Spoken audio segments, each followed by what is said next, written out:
Mm. Oh my God. The inconsistency returns. It's not like when we beat Detroit 8-5, we scored 4 goals against the Avalanche, and that was the Avalanche, so I was okay with losing that. But to go by scoring 8 goals and then getting shot out in the next game? What is this? Hawks lose 4-0 to the St. Louis Blues. What do you want me to say? They got shut out. I just don't know. I just don't know. It frustrates me because this team looked so good against the Devils. They had a double hat trick. And you come into the next game and can't even put up a goal? And sometimes I wonder why the team ranks in the bottom 5 in goals per game. Stuff like this, man. Yeah, you have those, 8-goal explosions that kind of inflates the numbers, but then you have a lot of these stinkers with 0 or 1 goal. I don't even know what to say. This is just an awful game top to bottom. You know what? They put up 30 shots. They did what, an offense should do. They put up 30 shots. And Jordan Binnington just stopped them all. And look, this was just rough. Long game start to finish. Sometimes I really question whether or not I really should keep hope up for this season at all. I'm starting to lean to no. Because I don't know how many points they're out of a playoff spot right now, but it's definitely over 10 points.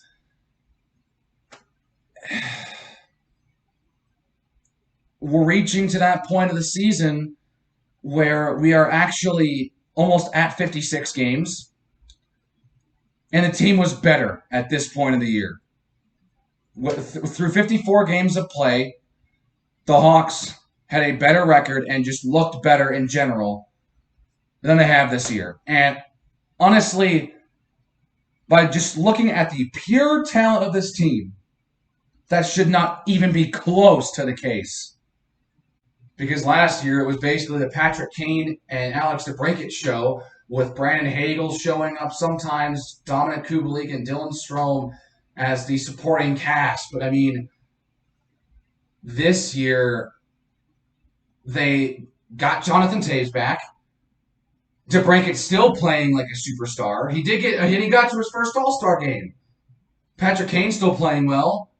We have Seth Jones, who is trying to do the best he can with our defense, and he's doing great with the assist number, scoring a lot of points. And we have Marc-Andre Fleury, for Pete's sake, with the reigning Vezina on our team. And you can't score a goal against St. Louis? Now, St. Louis is nothing to laugh at. They're no New Jersey, that's for sure. St. Louis is solidly in a playoff spot right now, something I wish, how I wish this team could just do with the talent that we have on this team. It honestly, on paper, this team looks like it should be a playoff team, but they aren't. We're just not getting the same production that some of these other teams are. Like with St. Louis, who here knew who Jordan Kyrou was before, I don't know, say this season or last season? Probably not a bunch. He's got over 20 goals this season. And David Perron, who is a name that most people, especially from Chicago, who have not been following the Blackhawks recently, they at least know him from the times playing St. Louis in the playoffs. He scored his 10th and 11th in this game.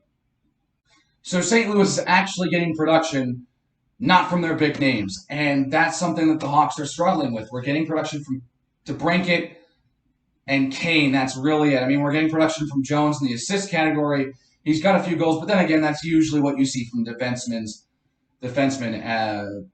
And then Fleury has had an off year. Toews had that massive scoring drive to start the season. Kubalik has dropped off massively from that 30-goal rookie season. Kirby Dach has not lived up to third overall pick status. Brandon Hagel has emerged as a solid forward. That's it. And it's frustrating because we're getting players right now that are underproducing. And then we look at our defense, and the talent just sucks on the defense outside of Seth Jones and Marc-Andre Fleury. I mean, the talent just sucks. I mean, Connor Murphy's decent, but outside of that, Calvin DeHaan is way past his prime, very overrated in my opinion. Jake McCabe's forgettable, painfully average.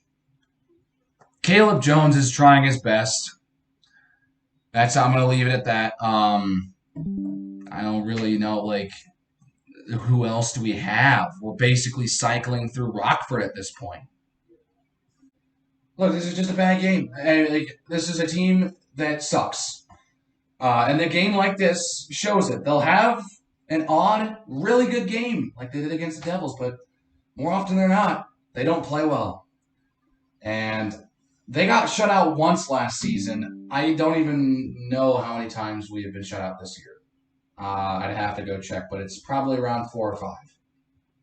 And look, the 6-game homestand that I mentioned before it was happening basically was going to make or break our season. It has broken our season. It has broken our season. We've won 1 game, and that was against the Devils.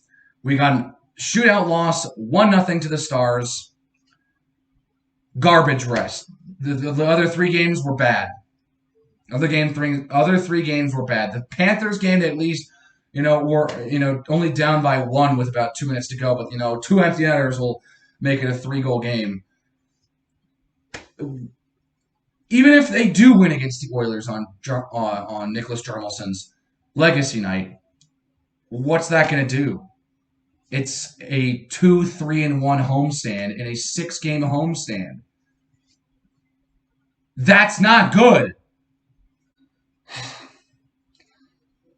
I don't want to be like that guy because there's so many people out there that will be that guy. I'd like to at least enjoy the season while there's still a chance. But let's be realistic. It's over. I mean, frankly, it was over when they, lost their first 9 games. Because they haven't recovered from that 9-game losing streak to start the season. They haven't played well all year. And they just suck. I actually thought this team was going to be at least somewhat decent this year. Yeah, I don't know. I got nothing else. I'm just going to end the video here. So if you liked it, please hit the like button and hit that subscribe button for more reactions. I'll see you guys next time.